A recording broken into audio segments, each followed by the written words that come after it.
Hari ini saya nggak puas. Nggak puas sebagai prinsipal. Cuma menjadi pertanyaan saya melihat dari trik ya tadi itu kita mau dikelabui. Kan? Ya.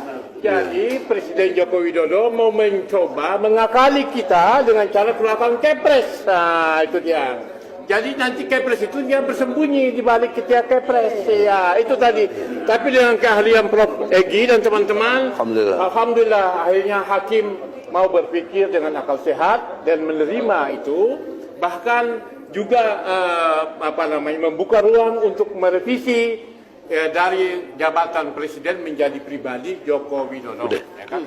Jadi sekali lagi ini kan sayang sekali. Tadi pagi Bung Rijal Fadila menulis tentang jasa palsu sama dengan presiden palsu, ya kan? Nah, mudah-mudahan, ya kan pada sidang berikutnya. Ini proses sidangnya terbukti. Sidang terbukti ini, saya terbukti bahwa jasa palsu sama dengan presiden palsu. Presiden palsu tidak boleh bersembunyi di bawah ketiak kepres. Kalau mau jahat aja, ya kan gitu ya. Kepres pun di bawah undang-undang. Kepres di bawah undang-undang, dia bisa mengakali seolah-olah kepres lebih tinggi dari undang-undang. Ada dua undang-undang HIR sama HIR dan itu dia. Jadi menurut saya sebagai prinsipal mengajak kepada kita semua rakyat Indonesia, inilah konsekuensi jasa palsu, presiden palsu, akhirnya melahirkan presiden yang penuh dengan tipu-tipu. Sekian. ini kemenangan rakyat. Yes. Rakyat menang. Satu, berhasil mengganti majelis. Itu ini bukan perjuangan ringan. Itu jangan dilupakan dan itu. para penggugat sejarah semua berjuang. Kita semua yang hadir sini berjuang mewakili rakyat dan itu sukses. Majelis yang kurang benar, tidak benar diganti. Satu, kemenangan rakyat. Amin. Kemenangan rakyat kedua adalah bahwa Jokowi terpaksa harus nanda tangan. Itu kemenangan rakyat, memaksa Jokowi. Tanda tangan basah. Itu tanda tangan basah, ya. Yang ketiga, kemenangan rakyat di depan kita akan terbukti jasanya palsu. Dan yang keempat, presidennya palsu. Menteri boneka kayu.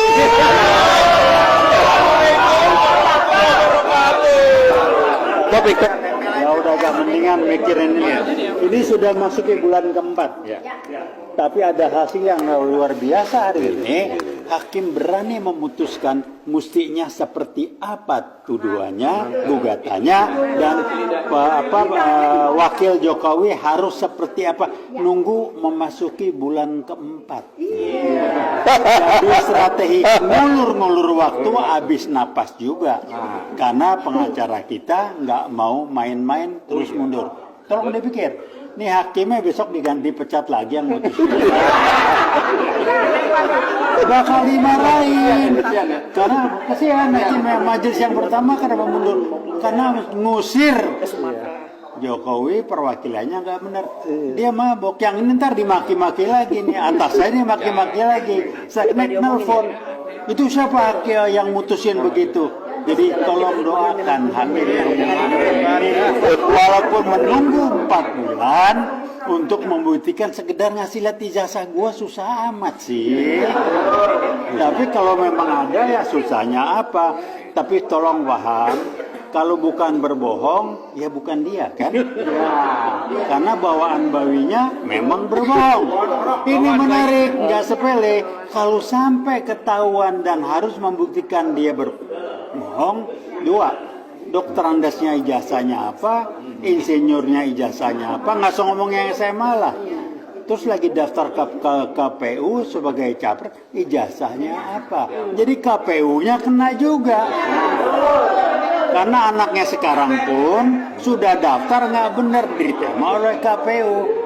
Jadi mari kita rame-rame walaupun 4 bulan bersyukur. Terima kasih buat tim pengacara khususnya rekan saya Prof. Egy ini lanjut dan Anda diminta hadir terus. Terima kasih. Wassalamualaikum warahmatullahi wabarakatuh. Semangat untuk semua rakyat Indonesia, terutama untuk emak-emak yang hadir tetap konsisten dan selalu istiqomah ada di perjuangan ini. Di Jokowi palsu atau ijazah palsu tetap sama. Yang jelas kita bangga dengan lawyer para advokat yang ada di samping saya. Beliau berhasil menerobos masuk sampai ke titik keberhasilan saat ini. Bapak Jokowi, Anda harus menandatangani semuanya dengan tanda tangan basah. Kami tunggu di sidang berikutnya. Jika tidak bisa, Anda out, tumbang, dan Anda dideklarkan sebagai presiden palsu sedunia. Oke. Itu saja. Terima kasih untuk semuanya. Saudara-saudaraku sebangsa dan setanah air, pertama-tama mari kita menundukkan kepala, kita mengucapkan inna lillahi wa inna ilaihi raji'un. Telah berpulang ke rahmatullah salah satu bapak bangsa, ekonom ya, seorang legendaris, seorang begawan ekonomi yang hati dan jiwanya diperuntukkan untuk Indonesia tercinta hingga akhir hayat masih tetap garang menselepet atau apa? Menselepet ya orang-orang yang di dalam pemerintahan itu sudah melanggar daripada sumpah dan janjinya sebagai pejabat negara. Oleh karena itu sebelum saya ngomong, mari kita sama-sama membacakan Al-Fatihah. A'udzubillahi minasyaitonirrajim. Bismillahirrahmanirrahim. Ya.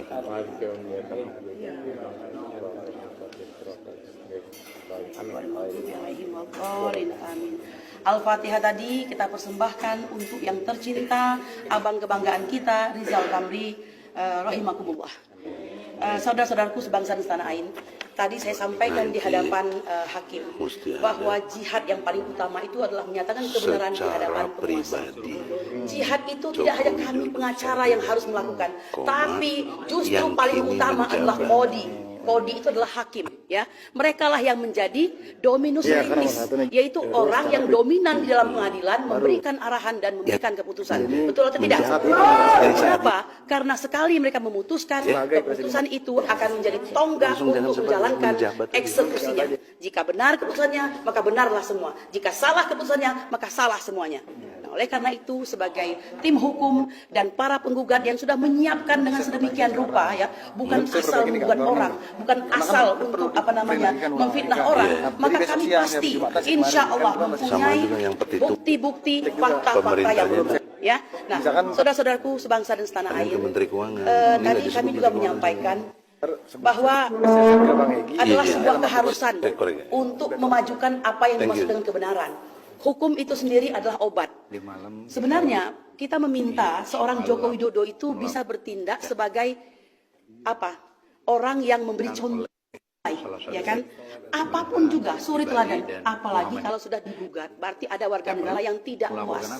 Permasalahannya sekarang bukan soal tidak puas, lebih kepada pidana, di mana pemalsuan itu mencakup 2 norma, yaitu penipuan dan ketertiban masyarakat. Ya kan? Nah, oleh karena itu tidak bisa main-main lagi. Kita berterima kasih hakim pengganti ini telah melakukan breast finding, meskipun harus didorong-dorong seperti orang melahirkan gitu ya. Pembukaan 1, pembukaan 2 begitu kan.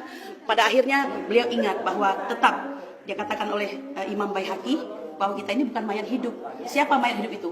Mayat hidup itu adalah orang yang tidak mengingkari kemungkaran.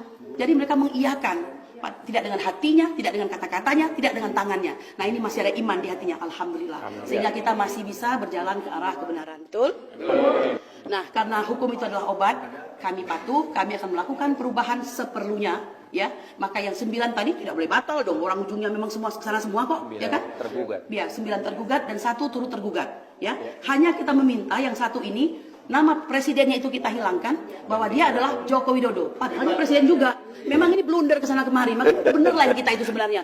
Jokowi yang presiden, presiden yang Jokowi, kan begitu. Udah saya bilang gitu. Mari kita Bismillah, tetap bersemangat, tetap kawal, kita berdoa, semoga kita ke depan mendapat pemimpin yang lebih baik. Ingat, pemilu itu bukan commercial break, pemilu itu adalah radical break, kata si Rocky Gerung ya. Jadi radical break, tidak cocok, tidak sesuai, ganti, kan begitu. Ganti dengan yang baik. Allahu Akbar. Closing. Ada pembicaraan lagi. Closing. Langsung teknis, saudara-saudara. Lihatlah di sini halaman kedua bahwa kita TPUA, Tim Pembela Ulama dan Aktivis, aktivisnya tadi Rijal Fadila, Saudara Taufik, Muslim Arbi, Bambang Tri, terus satu lagi Hatta Taliwang, melawan Jokowi. Lawyernya kami. Nah di sini yang mau diganti nih, kami di sini Presiden RI Jokowi. Nah, kalau ini mereka beralasan bisa pakai SK, bisa pakai mandat dari Mensesnek dan Jaksa Agung. Nah, bagaimana supaya tidak demikian? Sekarang presidennya kita drop, dibelakangkan, gitu loh. Secara pribadi, Saudara Joko Widodo yang kini menjabat presiden. Nah itu, jadi si pemberi kuasa Jokowi harus memberi kuasa tanda tangan basah kepada yang diwakilinya dari Jaksa Agung tadi. Nah, jadi nggak bisa lagi dia atas nama SK, nggak bisa. Karena ini ada di, jangankan di HIR yang udah lama, di Undang-Undang Pokok Perdata, pajak 1793. Nah, poinnya? Pasal 1793. Apa poinnya? Oh, poinnya bahwa seseorang yang memberikan kuasa kepada pihak lainnya itu harus dalam bentuk surat kuasa yang asli dan tanda tangan. Sama aja sama HIR. HIR pasal 123. Nah, jadi saudara-saudara, perubahannya sudah mendasar dan janji hakim tadi 3 hari dari setelah masuknya, kita akan masukin besok karena harus banyak yang dirubah sedikit dalam pengertian ini, karena juga kemarin juga kepetitumnya juga karena kita menuntut pemerintah ini. Nah, di sini harus menuntut ke Jokowinya. Nah, di sini ada Mahkamah, ada Menteri Keuangan. Kenapa? Karena Jokowi mengatasnamakan dirinya sebagai presiden. Jadi dia telah menyalahgunakan wewenang luar biasa. Maka implikasi hukumnya, utang luar negeri kita yang 9.000 triliun Jokowi sendiri bayar sama konglomerat yang dukung dia. Nah, kan di kantong Jokowi ada 11.000 triliun. Bayarlah 9.000 triliun itu. Masih ada 2.000. Ya, masih kaya juga kok. Tapi bayar itu utang negara. Kalau utang BUMN tambah utang swasta 20.000 triliun. Nah, dibebankan lagi kepada Jokowi, ya bangkrutlah Jokowi itu, insyaallah. Nah, oleh karena itu, saudara-saudara, dan lebih memalukan lagi adalah seperti Adinda Kurnia sampaikan, ini memalsukan itu adalah satu perbuatan tindak pidana, ya, memalsukan dan ketertiban umum. Lebih dasar secara moral, dia menipu dirinya sendiri. Tukang tipu seperti ini ada dikatakan dalam surat Al-An'am, ayatnya 123. Akabiro mujrimin. Jadi pembesar yang jahat. Kejahatannya apa? Menipu. Ya, Al-An'am ayat 123. Jadi lengkap hukum positifnya ada, dibuktikan dia menipu, di Al-Qur'annya juga ada. Nah, jadi klublah saudara-saudara, tinggal kita berharap ke depan untuk supaya ada perubahan. Jadi kalau betul nanti minggu depan dan seterusnya, ya mudah-mudahan sebelum pemilu udah kejelasan, ya, udah ada kejelasan Jokowi ijazahnya palsu. Sampai hari ini pun sudah jelas. Tadi kan saya tantang, kau jaksa, kau mewakili Jokowi, mana ijazah aslinya?